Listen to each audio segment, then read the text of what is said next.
Alrighty, morning everybody. We're going to get started on chapter 2. There's a lot of information in this. If we don't cover it all today, we'll finish it up on Monday. So today we're going to start talking about the micro world and different sources of food contaminants. So some identifications that we have when we're, definitions. We have pathogens, and those are going to be harmful microorganisms. We're talking about microorganisms here. These are small and you can't see them without a microscope. The pathogens make people sick whenever they're eaten. We're also going to take a look at how they can produce toxins that make people sick. And the toxin, whenever you see that word, just think of poison. So we have 4 different types of pathogens, and then within each category, we're going to go through a list of which pathogens are out there. So bacteria, viruses, parasites, and fungi. So how does contamination happen? It can happen when a food service handler is not acting properly. And that could be they don't wash their hands after they use the restroom. Has anybody ever seen somebody do that, walk out of the restroom without using the sink to wash their hands? Okay, it happens. They sneeze or vomit onto food or food contact surfaces. Sneezing is a lot more common, or coughing, than vomiting is in the kitchen. They touch dirty food contact surfaces and equipment, and then they touch food. Other things, allowing ready-to-eat foods, such as lettuce, breads, touch a surface that previously contacted raw meat, seafood, or poultry. Storing your food or your cleaning products incorrectly. So one thing that the health department looks for is if you have like cleaners for your kitchen and you're storing those above your food ingredients, they're going to write you up for that. Those need to be stored away from your food ingredients. Failing to spot signs of pests, and that could be all sorts of things that we'll talk about in a later chapter. Some common symptoms of foodborne illness. I'm going to say these things a lot. The most common foodborne illnesses all have some form of diarrhea, vomiting, maybe fever, nausea, abdominal cramps, and in some cases, jaundice, which is a yellowing of the skin and eyes. And this person, I don't know if you tell, they have a little bit of a yellow tinge to their eyes. That's a sign of jaundice. The onset times of the foodborne illness depend on what type of foodborne illness it is. And it can range from 30 minutes all the way up to 6 weeks. So you could be carrying something, being used, it's not going to make you sick until 6 weeks later. It's really difficult to go back and try and figure out what caused that. Okay, so these are the big 6 pathogens. And I think on your sheet we have the 4 bacteria first. Salmonella typhi, Shigella spp, non-typhoidal salmonella. This next one, we're going to call it E. coli, hepatitis A, and norovirus. So the first four are bacteria, and then there are two that are viruses. You're going to have to memorize everything about them. We're going to talk about other bacteria today, but these are the most important ones. They cause most of the foodborne illness in the United States. Okay. These are often found in very high numbers in an infected person's feces.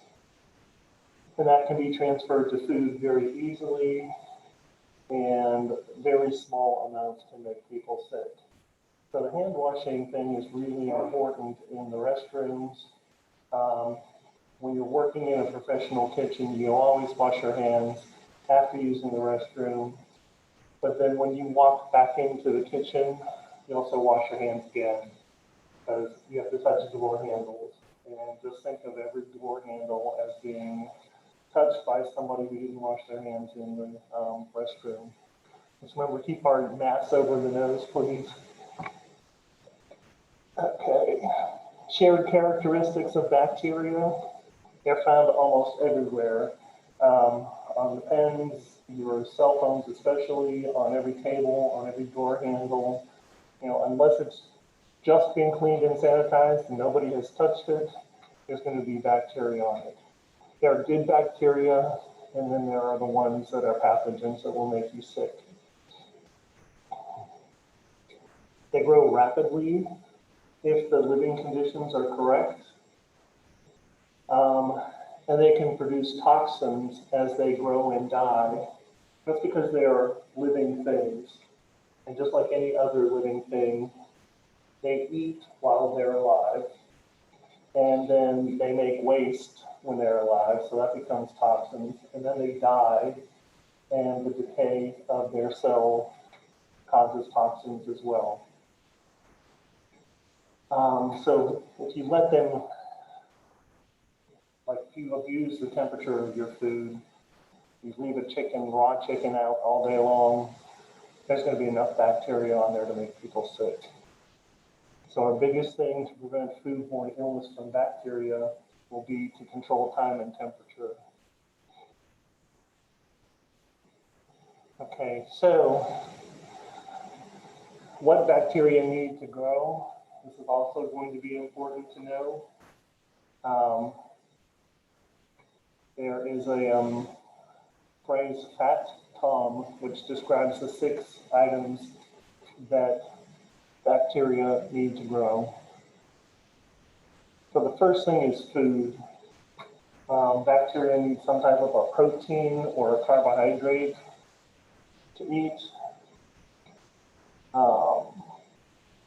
TCS food that we described in Wednesday's lecture supports the growth of bacteria better than other types of food.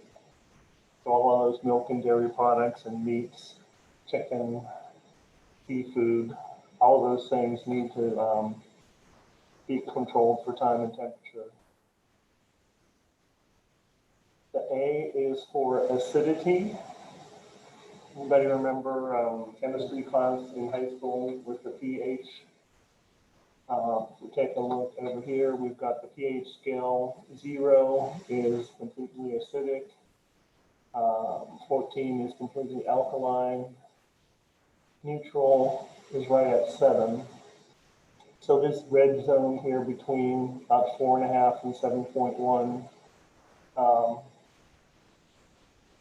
that's the best pH for bacteria to grow. I'm going to give us some examples of food with the ideal pH. Bread, raw chicken, cantaloupe, milk, cooked corn. So if you're leaving cooked corn out in the temperature danger zone, bacteria can grow on it. Okay, the next thing is temperature. Bacteria grow rapidly in the temperature danger zone, which is 41 to 135 degrees. But it's important to note this. Bacteria grow even more rapidly from 70 degrees to 125 degrees. That's kind of like a super temperature danger zone. Has anybody visited anybody in the hospital in the last, whatever, that you can remember? Usually your hospital patient rooms are very cold. They keep them below 70 degrees to limit the growth of bacteria. But we very often we can't do that in a kitchen. We can't keep it below 70 degrees.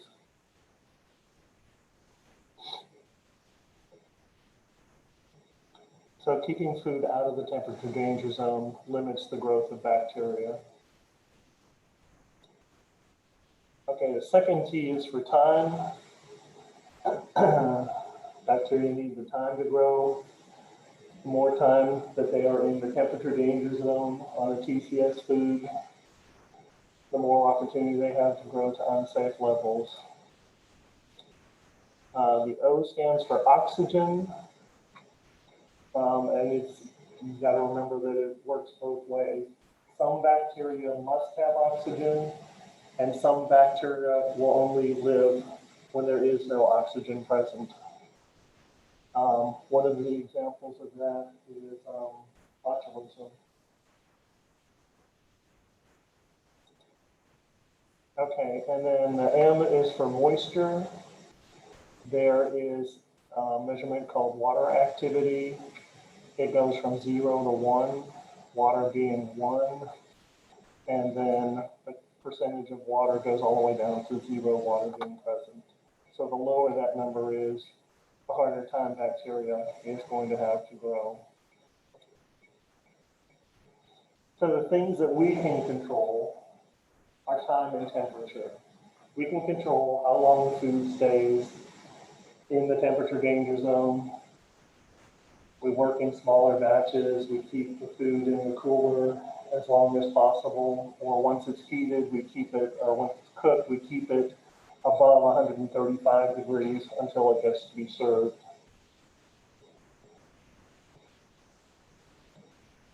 Okay, so one thing about the stages of growth in bacteria, it's been a long time since I took high school biology, but there's a lag phase at the beginning, but over time, it goes into a logarithmic stage where it rapidly grows. So the longer the bacteria is in the good conditions for growth, the right temperature, the right acidity, moisture content, it's going to increase exponentially. Then it gets into a stationary phase where it kind of plateaus, and then they're going to start dying out. So this is where you're going to have toxins, is in this last stages, and then this is where you're going to have the actual bacteria itself. Okay.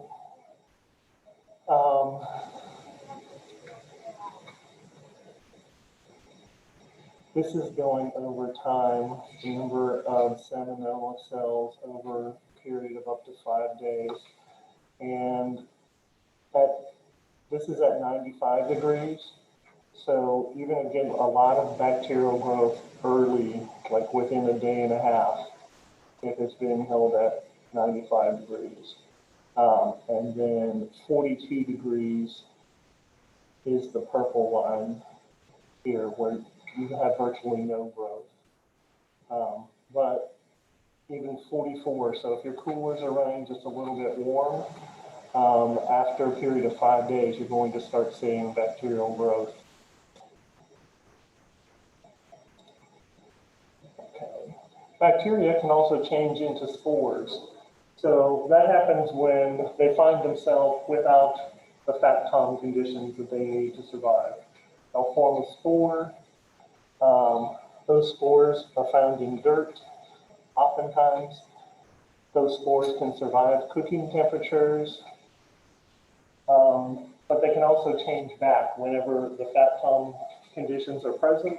So as soon as they're introduced to food and water, they can start growing again. Okay, here's a list of the major foodborne bacteria. You don't have to write this down. It's on the last sheet of the handout.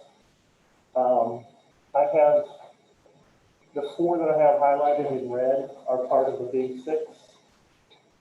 And then the rest of them are just some things that we're going to have to be familiar with. And we're going to talk about them, but the list is already there on your handout. Okay, so they're going to be grouped by how we handle the food to control causing foodborne illness. So this group of bacteria, controlling time and temperature keeps these bacteria from causing a foodborne illness. I have that listed again on that last page. So Bacillus cereus, Listeria, E. coli, Campylobacter, Clostridium perfringens, and Clostridium botulinum. And that last one is botulism. Okay, so each one of these is going to have a screen that talks about what's the name of the bacteria, what's the illness, the commonly linked foods, and the most common symptoms. I'm going to kind of go through the ones that are the big 6 rather quickly, because this information is in the PowerPoint. It's in the appendix of your book. So Bacillus cereus, there's 2 different illnesses. One is a diarrhea illness. It's linked to cooked vegetables, also cooked grains like rice, pasta, can be linked to those. Meat products and milk. And then there's a vomiting illness. Cooked rice dishes, including fried rice and rice pudding. And then our most important preventive measure is controlling time and temperature. So if you have leftovers of any of these items, don't let them sit out at room temperature. They need to be packaged and cooled right away. Listeria causes listeriosis. It's mostly associated with deli meats. So pregnant women are advised not to eat deli meat. Like on a sandwich, you can cook it and it would be safer to eat, but you should avoid the plain deli meat. Also hot dogs and soft cheeses, unpasteurized dairy products. So it can cause a miscarriage in pregnant women, and then it can affect newborns with some serious illnesses. So again, we control time and temperature on these products. Make sure we throw them out before their expiration date. Whenever we're cooking raw meat, we cook it to the correct temperatures. Avoid cross-contamination and unpasteurized dairy products. Okay, so the red star indicates this is one of our big 6 pathogens. E. coli, the illness that it causes is called hemorrhagic colitis. It comes from ground beef, both raw and undercooked, and also from contaminated produce. So the common symptoms are a diarrhea that becomes bloody, abdominal cramps, and in severe cases, kidney failure. So we'll talk about why is ground beef a problem here as opposed to like a steak.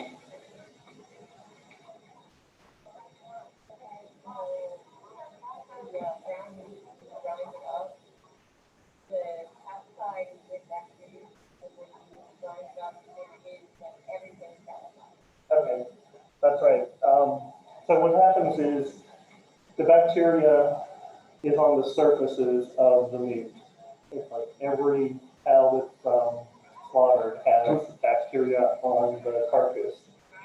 And as it gets cut down into steaks or roasts, that bacteria is on the surface, which gets cooked. However, when you grind it up, that bacteria gets introduced to the center of the product. So that's why we have to be more careful with ground beef. Okay, so whenever we are handling ground beef, we have to control time and temperature and cook it to the correct minimum internal temperature. Yes.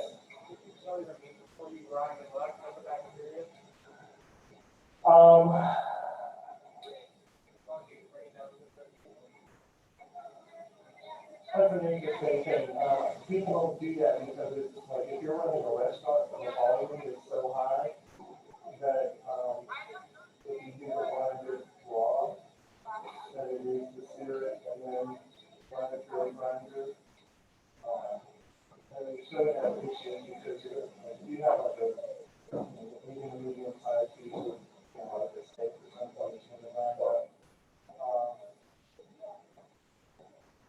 It's hard to ensure that you're searing all of the bacteria and pulling it off because you're not cooking it long enough to eat. If you cook it too long, it's not going to have the right quality grind up. And if you don't cook it long enough, you're not going to kill all that bacteria on the exterior. Okay, so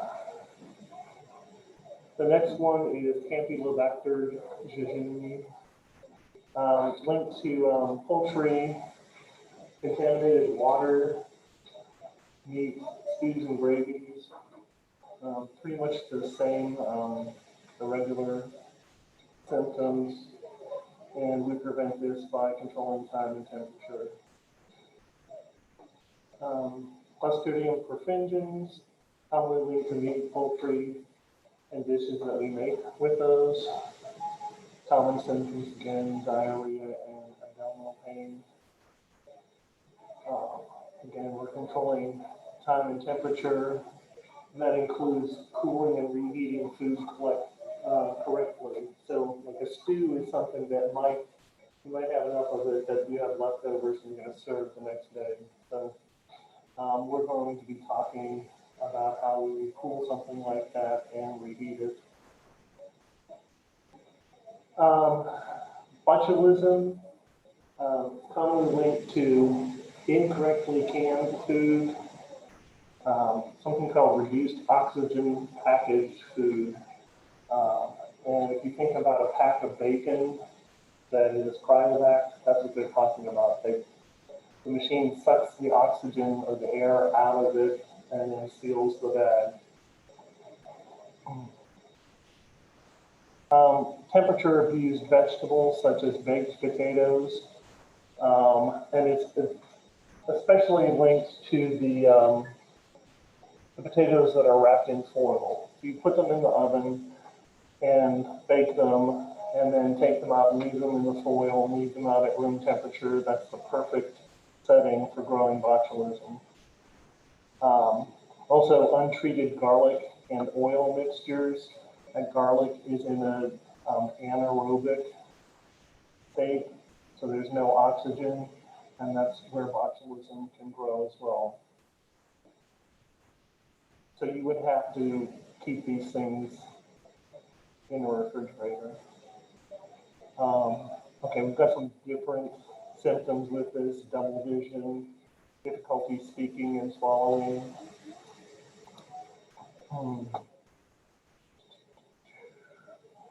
Inspecting canned food for damage is pretty important. If you see a bulging can especially, that indicates that there's something growing in there and it's producing gases, so it increases the pressure inside the can. So you should never use a bulging can or a dented can. Okay, so cross-contamination is the best prevention method for these two bacteria. Non-typhoidal salmonella and salmonella typhi. Okay, so these are two of the big six pathogens. So when I was a student, there was only one kind of salmonella that we were taught about. Now there are two. Okay, so the non-typhoidal salmonella is commonly linked to poultry and eggs, dairy products, and also produce such as tomatoes, peppers, and cantaloupes. Okay. So that's quite a range of items that it shows up in. Common symptoms: diarrhea, abdominal cramps, vomiting, and fever. It's important that we prevent cross-contamination. So whenever we're working with raw poultry, yes, sure. Um,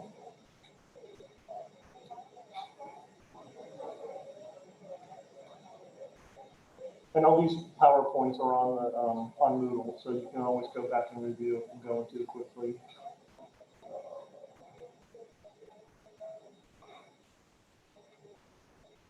So the things like produce, tomato, peppers, and cantaloupes, the way that they get this bacteria is they come in contact with contaminated water. So somewhere, either in the fields when they're growing or in the processing, they're coming in contact with contaminated water. And that also used to not be a thing. Used to never have a problem with salmonella and lettuce. But now we do. So number one, prevent cross-contamination. We have to make sure we cook these food items to the proper internal temperatures. So we still keep preventing cross-contamination. And then for any of these bacteria or viruses, if you have an employee that has the symptoms or is diagnosed with salmonella, then you have to keep them out of the operation.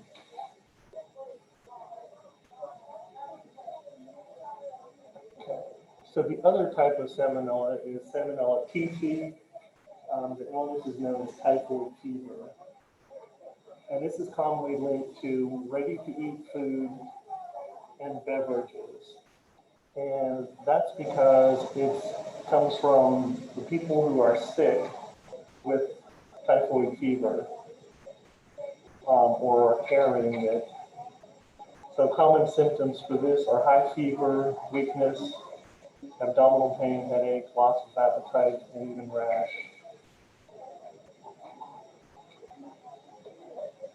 Anybody heard of Typhoid Mary? No one has heard of Typhoid Mary? Wow. A long time ago, she made a lot of people sick in Chicago. I think it was Chicago. And they knew it. Like they knew that she was making this, and they put her in jail eventually because she refused to stop cooking for people. And then when she got out of jail, she moved somewhere else and did it there.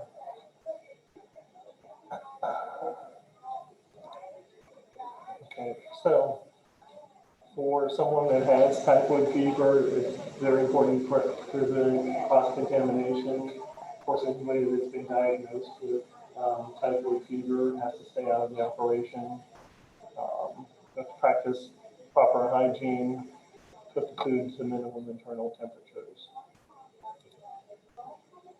Okay, so these two, practicing good personal hygiene can keep these from causing a foodborne illness: Shigella and Staphylococcus aureus. So Shigella, commonly linked to foods that are easily contaminated by our hands.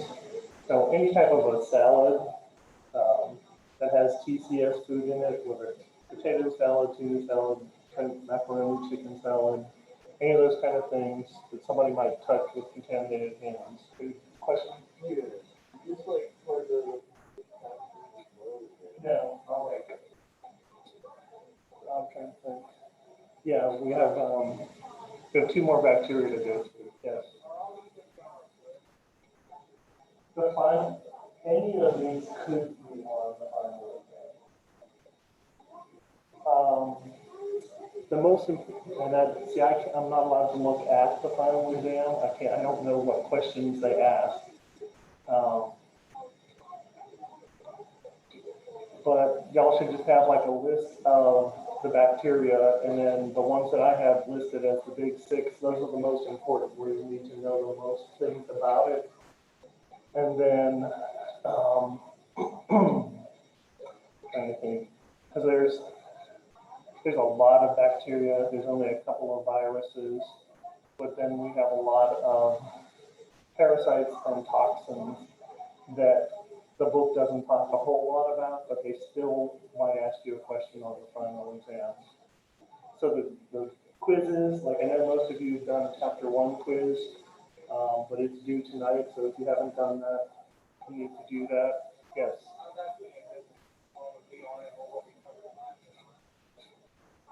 I'm sorry.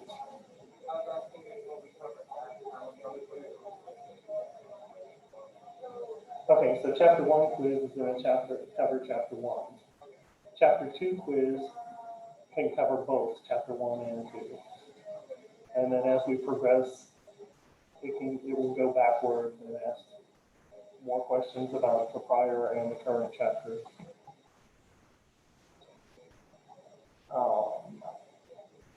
Okay, so Shigella, personal hygiene is important. Of course, anybody diagnosed with Shigella, here's a very unusual thing.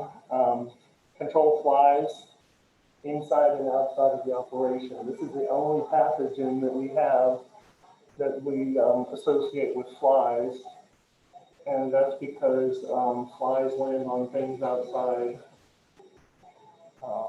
and then when they land on the food, they transfer the bacteria to the food. So if you see something about flies, it ties into Shigella. The first 3 letters spell the same word, the 4-letter word that they land on outside.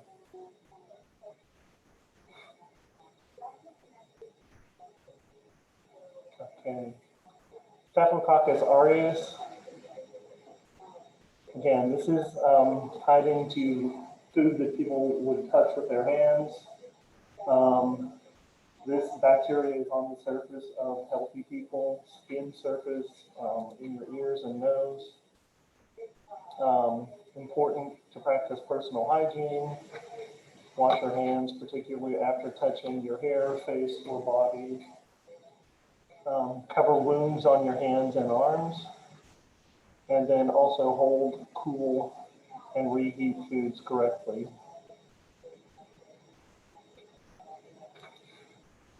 Okay. 2 more bacteria. Food from approved reputable suppliers. And keep those who come, yeah. Pardon me? Yes. Basically, well, the thing is, there's going to be some more things to do, but this is the best way to do it. And you definitely don't want to buy these products from somebody that is not an approved reputable supplier. Okay, so has anybody heard of Vibrio vulnificus? Okay, I've never even heard of the second one. But the Vibrio vulnificus, it became a big issue in the 80s. So both of these bacteria come from oysters from contaminated water. So if you ever have gotten a sack of oysters or any type of a crustacean, there's a tag on there that shows where that came from. So again, back in the 80s, people were dying from eating raw oysters. And so they identified this Vibrio vulnificus as being the cause of it. And eventually they learned that it affected people with weakened immune systems mostly. Like a healthy person might get a little bit sick, but if you have a weakened immune system, you can get very sick. So our prevention measures are purchased from approved reputable suppliers. These things are tested, and then pretty quickly they're going to be able to find out if you have a bad lot. Um, Also, you need to cook oysters to a minimum internal temperature.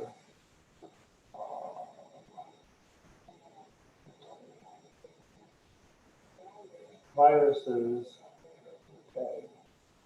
These are carried by human beings and animals. The viruses need a living host in order to grow. So they don't grow in food. Like if the food comes in contact with the virus is not going to grow. That doesn't mean that it's going to die, but it's not going to grow. It can be transferred through the food and remain infectious in the food. Sources are food, water, or any contaminated surface. So the food or water has to be contaminated. But more often it comes from people who have a virus and they're not practicing good personal hygiene. Okay. So they can be transferred from person to person, from people to food, from people to food contact surfaces. People can carry the virus in their feces, and then that virus can be transferred to the doors or to surfaces. If you don't have everybody washing their hands after they use the restroom, then anybody can pick up the virus by touching the handle or any surface that that person touched. Okay, viruses cannot be destroyed by normal cooking temperatures. So normal cooking temperatures,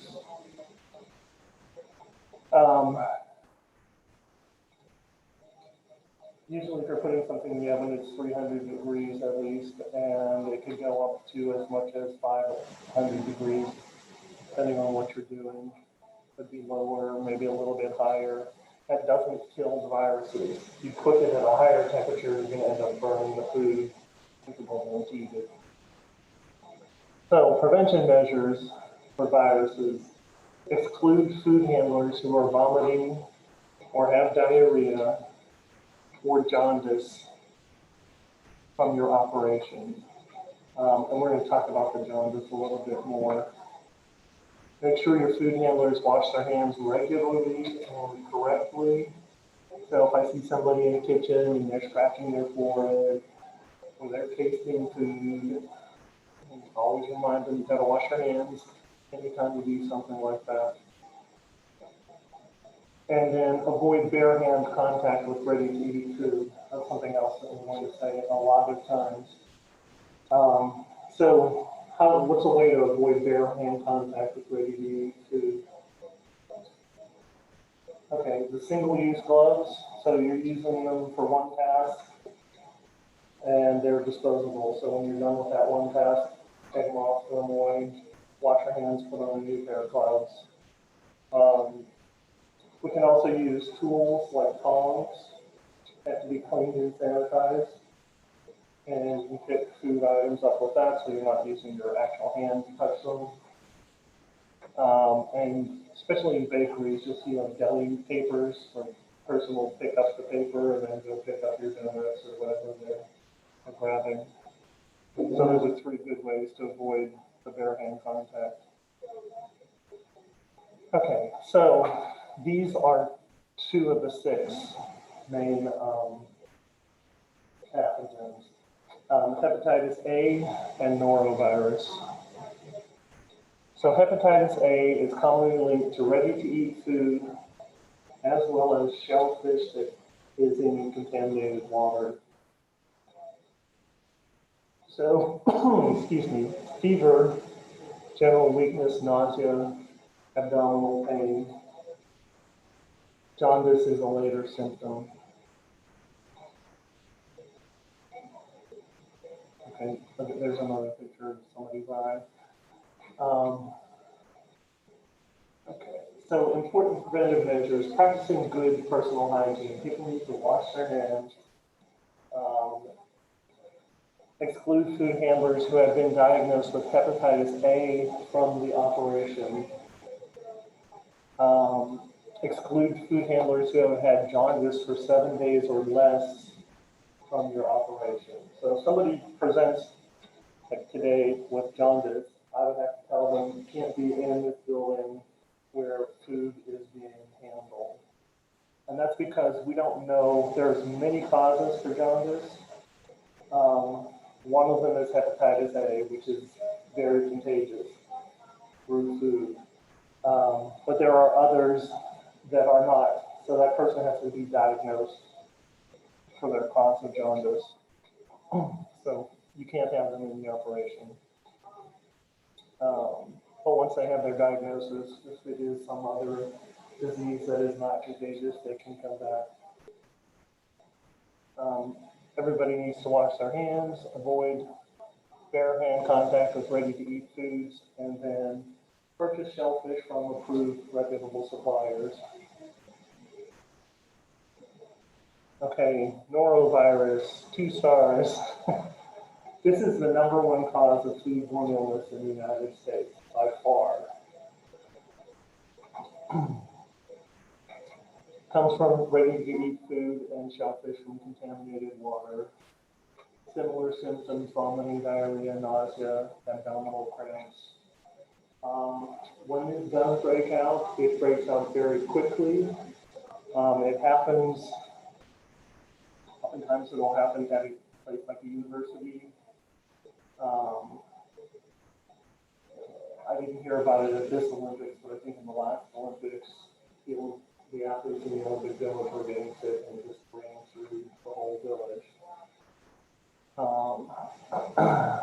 So it's very easy to very easily transferred from one person to another. So practicing good personal hygiene is important. Anybody who has vomiting or diarrhea is not supposed to be working in your operation, or if they've been diagnosed with norovirus.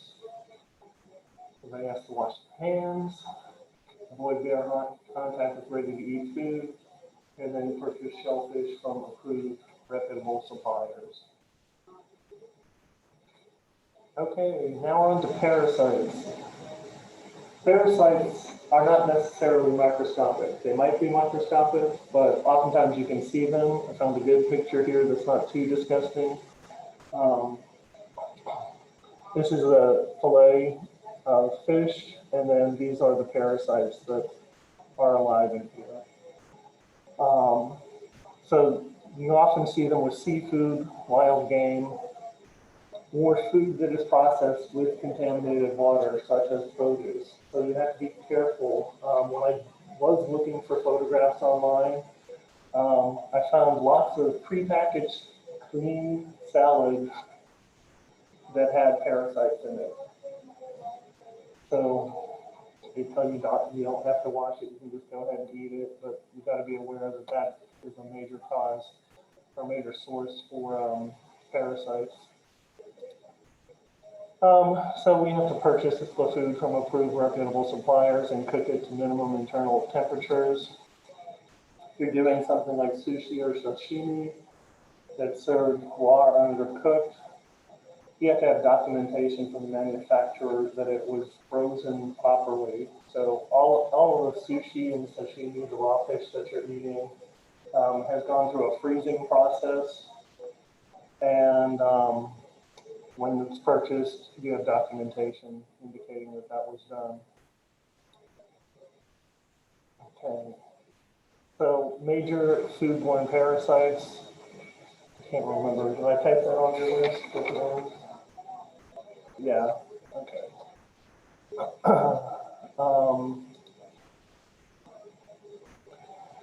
Okay. Anisakiosis. Raw and undercooked fish, including herring. I think that's supposed to be cod, not tuna. Halibut, mackerel, and Pacific salmon. You can have tingling in the throat and coughing up worms. So that's a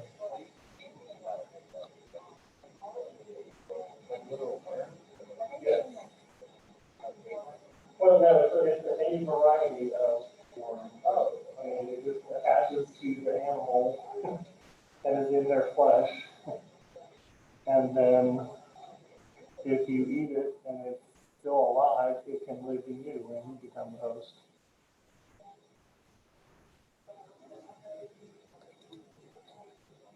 So the number one thing is purchase these things from approved reputable suppliers. Cook your fish to minimum internal temperatures, and then sushi grade fish, you have to have that documentation on hand. Cryptosporidiosis. Okay, this is one that you're not going to be able to see, but it comes from contaminated waters, and then produce that has come in contact with that kind of water. And these are the kind of things that like you don't see. And like whenever I see people walking through floodwater, I'm like, these people have no clue what all is in there because they're walking around like, hey, we can go swimming in the floodwaters, but it's like the floodwaters have pulled everything up out of the sewers, and there's every bacteria and virus and parasite in that water. So, yeah, this can come from contaminated water. Okay. Giardiasis, incorrectly treated water. I mean, years ago when I lived in Pittsburgh, this was probably back in the 80s, the rivers were our source of water, and one of them got Giardia in it, and so we had to boil a lot of water for like a month.